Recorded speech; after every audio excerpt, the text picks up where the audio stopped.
All right, you know who my next guest is, Mr. Knockout Adrian Yanez, who picked up TKO win over Randy Costa this past Saturday for the UFC. And wow, Adrian, as I was telling you before I went live here with you, man, you just continue to look better and better. And I know you wanted to get, a first round finish and like not take any damage, but the heart that you showed, I really feel like earned you a lot more fans and a lot more people know who you are in this division. How are you feeling right now, man? Man, honestly, I'm still on cloud nine. Uh, I get mad every single time I watch the fight because I'm like that first round. It's like I'm just like, damn, I wish I had a better first round. I wish I did a lot of things differently, but it showed off. It was able. I was able to show what I've been talking about for years, that you'd had to put me out. Like, I'm not a quitter. I've had my jaw broken and I won't stop fighting to the very bitter end. So that fight kind of just proved it. It had a killer in Randy Costa who hits like a Mack truck, trying to put me out, and he didn't put me out. So it's like it showed a lot of good things for me. It showed a lot of good things, and like at the end of the day, the fight did what it did, and the fans still kind of going crazy about it, still giving me and Randy a whole bunch of love, and that's all I can really ask for, man, because we're out there performing for the fans. Contrary to popular belief, this is sports entertainment. This is one of those where you have to entertain the fans, and we both went out there and did our best to entertain the fans. And I'm still I know we're still blessed. I know he's still happy about like talking to the fans and everything. And I know I am as well. I've been having a blast these past couple days on social media. Well, first of all, I got to ask, how the nose is. It doesn't really look that bad just looking at you right now. And did you receive any type of suspension medically for anything that you went through? Yeah, they checked my nose and they thought it was broken, but I told them, I was like, nah, it's just swollen. There's nothing broke. I broke it before. I know how it feels whenever it's broken. I was like, it's not broken. They touched my nose. They're like, it's hurt.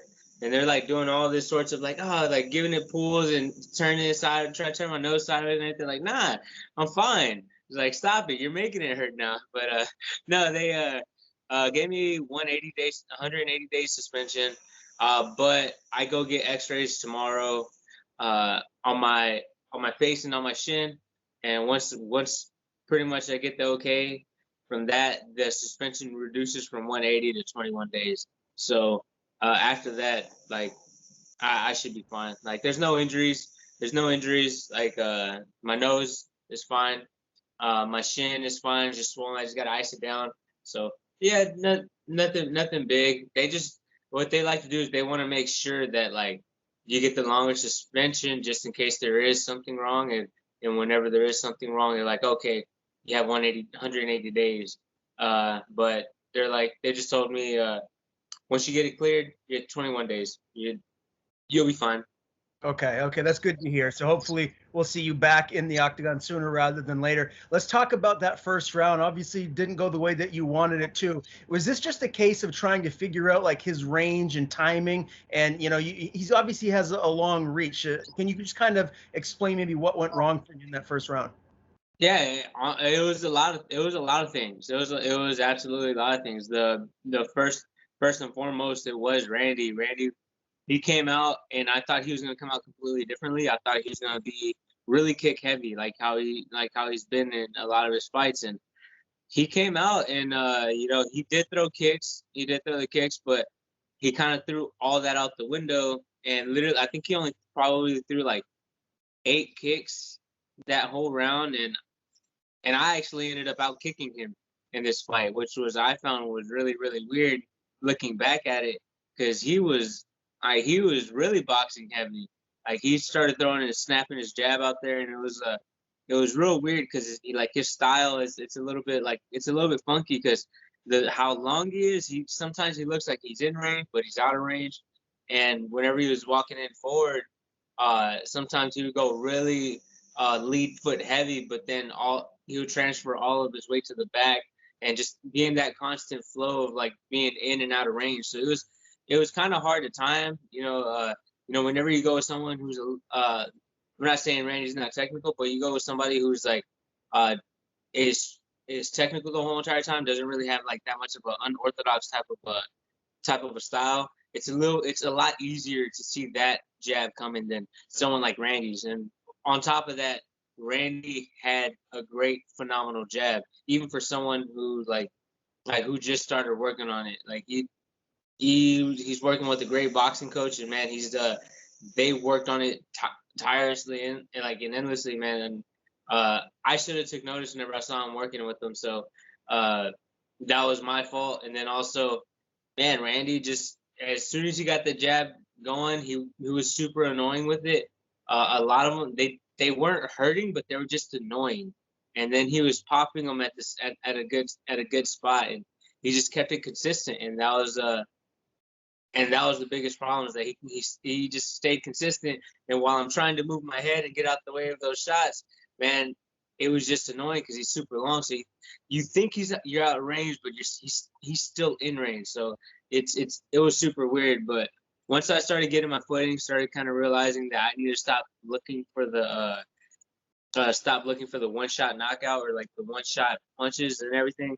I kind of noticed, I was like, look, I'm gonna need to start taking steps forward, walking steps forward, start doing all the right things. Like I got to change something because it's not trending my way. I need to go out there and make it trend my way. In the first round, obviously you were bloodied up. You said that you weren't really hurt, like his jab wasn't really hurting you per se, but I got to imagine it definitely did sting. It sure looked like it. How bothered were you in that first round by any of like his power shots or like the blood? Did that affect your vision at all? No, man. I'll be 100% honest. My nose, it just bleeds. I've had this whole training camp, I've had problems with my nose just bleeding, just due to allergies. And if my nose is a little bit too dry, I'll wake up with blood on my pillow. And that's the biggest problem with my nose. Like honestly, like I do like take like nasal spray and like make sure I try to keep my nose really moist, but my nose just man, you can ask a lot of my training partners. They throw a jab at me and it doesn't even barely land. It's nicking my nose, and I just start bleeding like I got beat down, you know. So it's shoot. Even one day I was holding mitts with my coach was holding mitts for me, and I went from him to the grappling dummy. I threw some hammer fists, and nowhere near my nose, and I just start feeling my nose just start bleeding. And yeah, I've had that problem with my nose for the whole entire camp. So it's a problem. It's a problem that I kind of need to probably go get checked out a little bit more. It might be due to allergies and like me like kind of using too much of that not saline spray, but like Afrin, and it dries out my nose and ends up being that. But honestly, like my nose, it doesn't bother me. So I've been in that position before with my nose being bloody and still having to kind of fight through it a little bit, but the jabs were just annoying. There was a couple that he really like. One of the first ones that he threw was the one that stung the most. Like, cause that was the one that was like I didn't see that one coming, and it popped me. I was like, oh, wow, that was fast. And then after that, I saw all of them, but I just couldn't do anything about it because how long he was. I thought I was out of range, but it still reached my face. I'm like, oh shit. But there was a couple right hands that snuck through. Honestly, like I had all my senses about me. Whenever during that fight, I didn't feel hurt, not one bit. I still remember that fight. Like I still remember every single moment in that fight. I can even in my head, I still remember that turn in the shift, the tide turn in my head. You know, I still remember whenever like I think I threw a double jab cross and it came close to land. I was like, oh, the tides are turning, because earlier in that round I threw the double jab cross and it came nowhere close to landing. But whenever I threw it that other time, it came super close. It's like, oh, I'm getting a lot closer. I just need to start making my small adjustments now and start moving forward. What were those adjustments that your team wanted you to make going into that second round? And could you tell that maybe, you know what, I weathered the storm. He's starting to tire a little bit. Now I'm going to be able to turn this fight into my favor. Oh, honestly, I like at the beginning of the fight, I started off because I knew what I needed to do. I needed to get him on his back foot immediately. I knew I needed to do that as soon as I could. Like that's why as soon as I came out, we touched gloves. I immediately went for that. Like I was immediately starting to kick his front leg. Like I knew I had to, just because like that's the closest thing to me, and I knew I needed to limit his movement of being able to move side to side, be able to blitz coming forward. I needed to stop him doing that. In that first round, I did land a lot of those kicks. I was able to make sure I was minimizing his forward movement. But he did a really great job of stepping in there the whole entire time. But as soon as I got back to the corner, it was just kind of reiterating that, like, hey, you need to walk forward. You are better. Like you just need to make these small adjustments. Move your head. Walk forward. Use your angles. Like, because I wasn't using my angles whatsoever. I did it better in these last couple fights, but this fight, like, I felt like a stick in the mud. And then they wanted me after every combination, and end it with a low leg kick, which I should have done more. Looking back, I should have done more. I should have been throwing that leg kick a little bit more. I felt like I was doing a good job. In that second round, I know I threw a couple leg kicks and it really bothered him. And then after that, once I really had him on that back foot, and they called for that right adjustment, I heard my corner start calling for the uppercut, and I knew I had to set it up. I could see it where it'd be able to where I'd be able to land it, but I knew if I threw it blindly, it wasn't going to land. So I knew I had to set it up. Yeah, and you landed that uppercut, and that was the beginning of the end. Could you tell that you had him on the ropes and the finish was about to happen? I honestly thought he was going to tough through that, just because I know how tough Randy is. Randy is one of those guys you literally have to put out. You have to make sure he is out completely, because if he would have got up, man, he would have still been trying to come forward the whole entire time. But I knew once I had him on the fence and I felt that he wasn't throwing anything back just yet, I knew I had to pounce on that moment and really diverse my attack, because if I were to let him skate off a little bit, he would have survived. He would have survived. Probably been able to get out the second round. But I knew whenever the shots were there, I knew I had to make sure that I hit him with the hardest shot, because like that uppercut was a shot that I wanted to knock his head off. I wanted to make sure it put him out, and all the testament to him, it didn't put him out. Like it just it kind of just made his body shut down a little bit, and that was also a testament to the body shots that I hit him before, because I loaded up on those too. And whenever I hit him with the uppercut and he dropped, I was like, I need to get this stoppage now, because if not, he's gonna get back up and he's gonna fight. He's gonna keep on fighting. So I need to stop. I need to try to do my best to stop it now. So you're 3-0 now in the UFC. You got 3 bonuses to start off your career, which is truly spectacular. I mean, that money's got to feel pretty nice. And then, I mean, you're seven wins in a row now.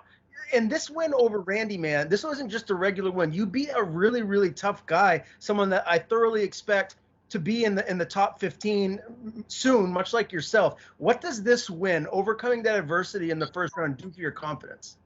Man, it does a lot. But honestly, this win, it does a lot more for me, as I look at this as a really big learning lesson.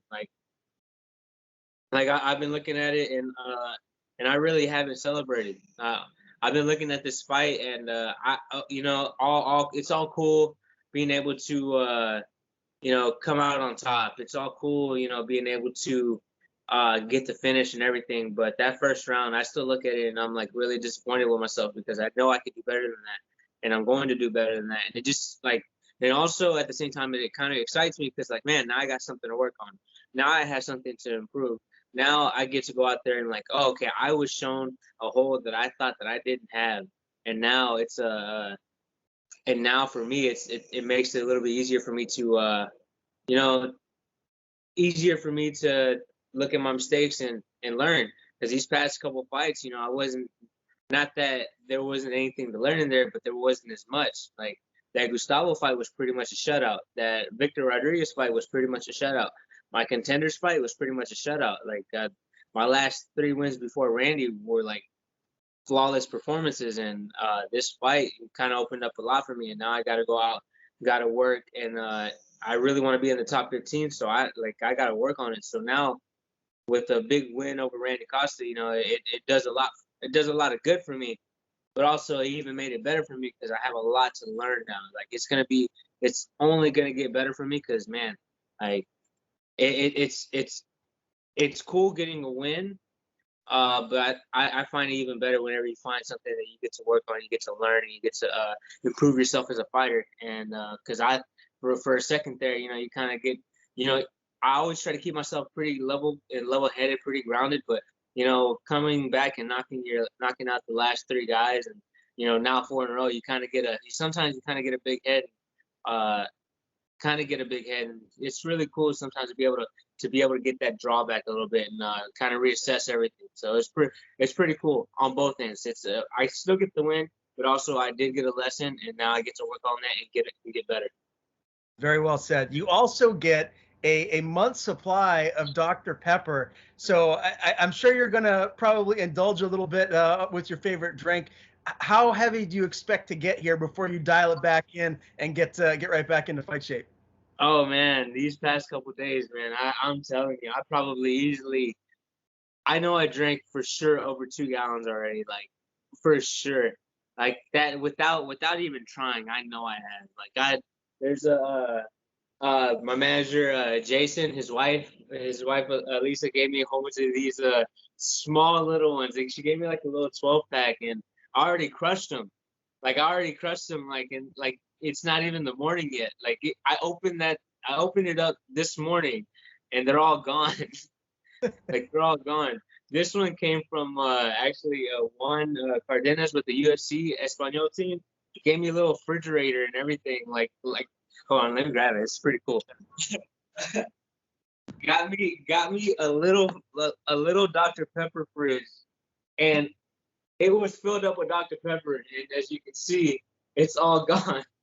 I've been going crazy with this Dr. Pepper. I'm telling you, it's my vice. It is my vice, and I've been going nuts on it. This is like the last one that came in that thing. Damn, man. You deserve it to drink as much Dr. Pepper as you want. I guess the bigger question here is, where is Jason and Iridium as far as getting you that big sponsorship deal with Dr. Pepper? Because that's got to be coming, right? Man, I really hope so, man. I heard that Dr. Pepper be sending Daniel Cormier and stuff. Like after I went back to the fight, I heard them talking about it. He's like, you know what, Dr. Pepper, who doesn't like Dr. Pepper? He's like, yeah, Dr. Pepper sends me stuff all the time. And I'm just like, bro, I've been doing free promotion for Dr. Pepper, and I haven't got sent anything except from everybody who, really cares about me, man. So I'm like, hey, Dr. Pepper, hook it up. What's going on, man? Come on. I've done way more promotion than DC has done for y'all, man. I've done it. I've done it all, man. I'm pretty sure I've actually made y'all gain followers from Twitter and Instagram and everything. Yeah, there's no doubt about that. I think a Dr. Pepper sponsorship has to be in the cards here very, very soon. I also just wanted to ask you too, with your social media, you clearly, man, have to be getting a lot more followers. How much did your Instagram and your Twitter jump after this fight? Man, from my Gustavo fight to now, so I got up to like 17. Right now, I think I'm like close to on Instagram. I'm close to 29,000 or 29,000. No, from 28. From like I'm like around 29,000. Hoping to reach 30K here pretty soon. My Twitter followers went from 11 to 15, 16K right now. So I'm steadily trying to grow it, trying to get to as many people as I can. It's just every single time I fight, like in the amount of times like I've been getting back with fans, it's only doubled. It's only increased. It's always just increased. So it's pretty cool, man. Like I love it. The fans, if it wasn't for them, we wouldn't have a job. We wouldn't have it wouldn't be the sport that it is today. So man, obviously you had to give them love every single time you get a chance to. Yeah, very, very well deserved again, my man. Did you get a chance to kick back and watch the fights after yours was over, or were you too busy with doing the medical stuff that you had to do? Yeah, I had to go back and do the medical, the media stuff, and pretty much was on the ride back. So I got to watch a little bit on the shuttle back. I got to watch a little bit of the Kyler Phillips fight. Not too much. Like I only saw it like for about 3 to 4 minutes on the ride back from the Apex to the hotel, and then after that,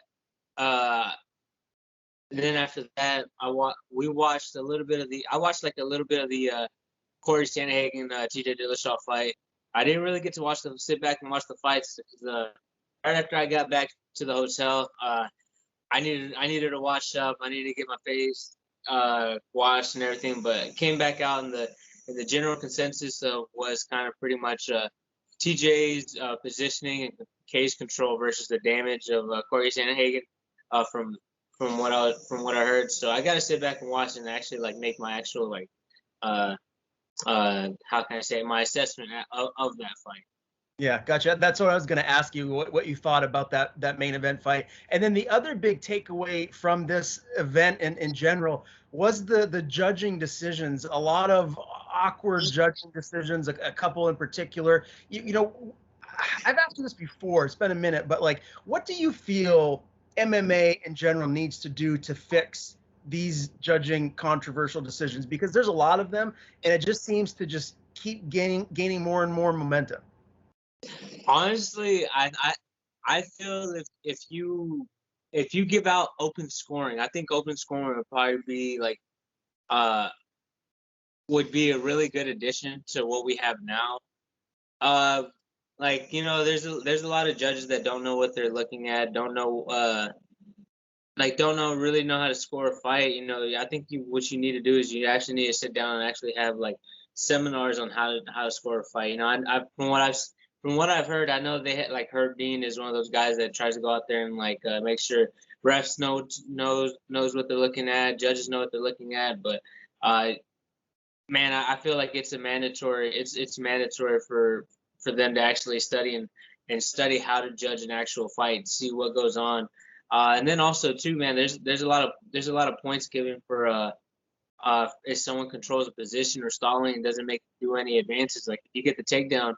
If you get a takedown, you do nothing with it, but the person on bottom is starting to land a lot of shots. They still give it to the guy on top. So there's a lot of spots in this how can I say it, in this actual like MMA game, and when it comes to judging, that like there's a lot of stuff that I don't agree with, but then there's also a lot of stuff that I'm like, well, it needs to be there. So I think a great addition would probably be open scoring too, because like. I feel a lot of fighters would start fighting a little bit more differently if they knew that what the scores were. Like, man, what if Miranda Maverick knew that she was 2 rounds down in like other judges' eyes, and she would have went out there in that 3rd round and try to take Macy Barber's head off and just like fought with the ferocity, you know, a different type of ferocity, you know, and then what like just like in these past couple other fights, you know, where I felt like we've all felt like the decision was wrong. What if they knew what the scores were before that last round was before that last round came? You know, I think it would change everything up. And then also I think you would start seeing a lot of fighters go for finishes. You know, you get a fighter that thinks he's up 2-0, but they're 1-1, and they go into that 3rd round, they try to coast and end up losing that fight. And what if they ended up knowing that, oh, we're 1-1 right now, and they end up going to get the finish? You know, you'd probably see a whole bunch of like deciding factors, or actually like finishes, or like a lot of good things that would come out of open scoring. I believe, you know, but also also in real time, you get to see which judges are really messing up in real time, and you kind of put them on the spot whenever you have the open scoring, the open scoring. Because man, like let's just say I'll create a fake name, like let's just say like Judge Todd goes out there and is like, oh no, you know, this like goes out there and is like it's 28-29 for Yanez, but all 3 other judges had it 30-27 for Costa. But during the open scoring, you're like, which is the judge that was scoring it for Yanez? You're just like, oh, that guy's an idiot, and that guy shouldn't be judging anymore. You kind of get it real time. So I think it would be really good for the sport, for at least if we're not going to do anything about the judging, at least give them the open scoring, so they can at least know what they're heading into in the last round, second round, and all that stuff. So they can actually adjust and start going into a different game plan instead of just be like, oh, I'm down 2 rounds, I'm up 2 rounds, and forget it. I'm just gonna be on my back foot, make this guy like kind of run around a little bit, tire down the clock and everything, and the other guy's coming in forward, and then that's the deciding factor for the other guy to get the win. So a lot, and then also too, man, the terrible scoring, man, too, like. They're making fighters lose a lot of money, man. They're losing half their paycheck, and it's really it sucks. It absolutely sucks, man, because they fought so hard, they trained so hard just for them to go in there and get and then not get the judge's decision that way, and like they end up losing half their paycheck. It's stupid, man. I can go on for days, man, because this is it. It's bad, man. It's really, really bad, and I feel really bad. I feel really bad for the fighters that got screwed. Yeah. Well, very well said, man. I agree with you. I think open scoring would fix a lot of these issues. So I'm hoping that the UFC, Bellator, all the other big promotions can implement some sort of plan here moving forward.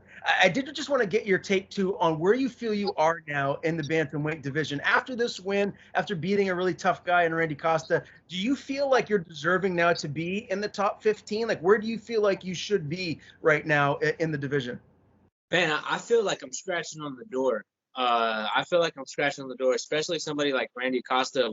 Win over Randy Costa, who's coming off of 2 performance knockouts and doing them in spectacular fashion in less than 3 minutes. 3 minutes of like his last 2 fights. 3 minutes was the combined total of like cage time he had in his last 2 fights. So, man, that should have me scratching at the door of the top 15.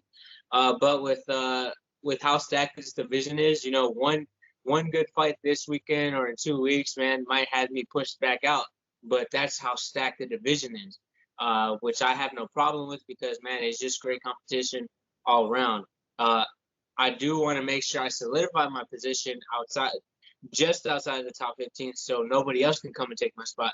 Because I'm still in that general area where I know I should be there, but somebody else can still knock me back. I want to solidify my position right there, so whenever I get that top 15 fighter and I'm able to jump in there, I'm able to solidify myself there and not get knocked back. So that's what I'm really looking and aiming to do. I want to make sure I have my spot really solidified, so when I get there, there's no ifs, ands, or buts that I belong there. I really want to belong there. So if you get your medicals back and you get cleared and you only have that 21-day suspension, when's the time frame that you're hoping to get back into the octagon? I do like September, the end of September, and at the end of November.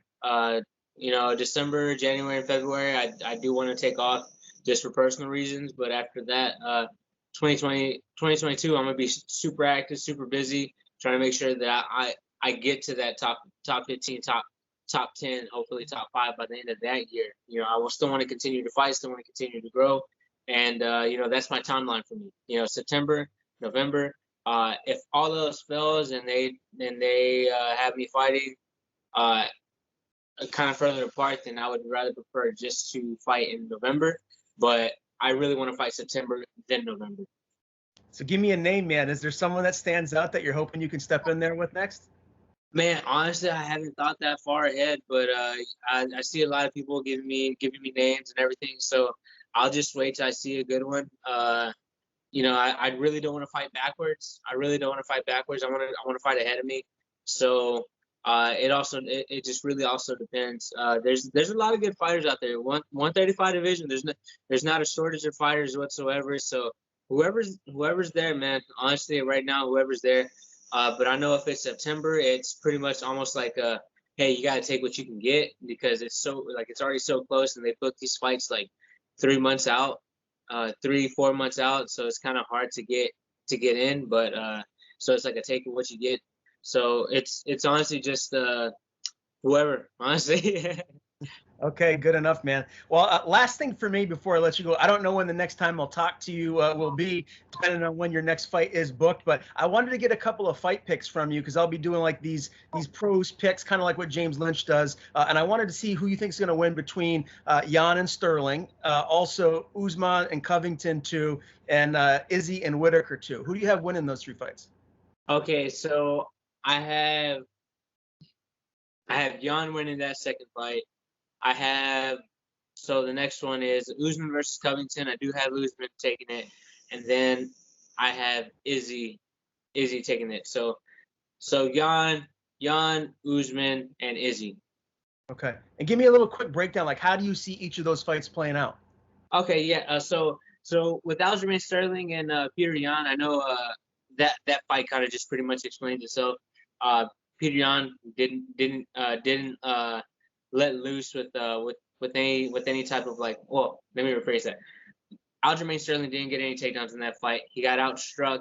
Then also he was tiring out by the time the fourth round was coming around. All props to the champ. You know, I got much love and respect for him. You know, he's a good-hearted person and everything. But if you're gonna ask me to pick a fight, pick the person in this fight, I only see nothing but upside from Peter Yan, and I think he's gonna win the belt. I kind of hope I'm proven wrong because I really do like Aljamain Sterling. Also with that Usman and Covington, man, you can only really, if you look back at these performances that he's been having, you know, he's only been getting better, and he's starting to finish all these people. You know, he had a fight with Colby Covington. That fight was pretty close heading into the fifth round. Some people had it 3-1 Covington, 2-2 tied up going into that fifth, and he was able to stop Colby Covington. But you know, these last couple fights, he fought Gilbert Burns, and even though he got rocked by Gilbert Burns, and Gilbert Burns has that type of one punch knockout power, and Usman was able to recover and able to get back up to his feet and able to keep the fight standing, and he was able to end up stopping Gilbert Burns, and that was really impressive. That was super impressive. You know, going out there with the jab, and then he was actually showing some good boxing skill. He threw the jab, and then Gilbert Burns tried to throw a jab. He did the pull counter, like a drop step right hand, and he landed it perfectly on Gilbert, and that was beautiful. And then whenever he fought Masvidal, man, he showed some good composure. He fought angry, and there was a little bit of times where he got a little bit wild in the exchanges, and like he threw a 1-2-3, and none of them came close to missing, but he everything, like he threw that whole combination, all of them missed, and he was really wild, but he was able to tighten everything back up right after that. And he's like, okay, reassess, and then after that, he was able to mix it up and fake the shot, hit the right hand, and knocked out Masvidal. So I do think Usman showed the most improvements, and Colby Covington hasn't fought in a while. So it's one of those that you don't know who's gotten better over what. So I'm gonna take the visually from what I've seen, and I'm gonna go ahead and take Usman. Izzy versus Robert Whittaker. Honestly, I still see Whittaker having some of the same tendencies whenever he first fought Izzy. You know, Robert Whittaker still leads with his head, chin up high, and I think he's gonna be not, I don't want to say exposed, but I feel like if you're fighting Israel Adesanya, you shouldn't have your chin up because he's gonna find it one way or another. And I feel it's gonna be another one of the same. I think he's gonna get stopped. I would say a little bit later. I'll probably say third round. Okay, man. Well, those are three fights that are just marquee fights you can't miss. So I'm looking forward to each and every one of them. Again, Adrian, it's always a pleasure to talk to you, my man. One of my favorite people to talk combat sports with. There's no doubt about it. Before I let you go, man, I want to give you the floor. Tell people where to follow you on social media. And if you have anyone to thank, the floor is yours. Oh man, thank you so much for having me on, man. Thank you for the platform. A big thanks to my coach, Coach Saul Solis. Another big thank you to Liamano Martinez. He came out for my fight after my coach got sick and wasn't able to fly out on a week's notice. Came out and flew out to corner me for my fight. Then also a big thanks to Iridium Sports Agency. If it wasn't for them, man, like all of this would be a lot harder. They made it so much easier for me. Man, you can follow me on Twitter at Yanez MMA, on Instagram Adrian Yanez 93, and I do have a Facebook fan page, Adrian Yanez MMA. You can follow me on there, and then also I do have my own website. I'm probably gonna restock up on merch here pretty soon, so it's a good place to hit me up and have some merch.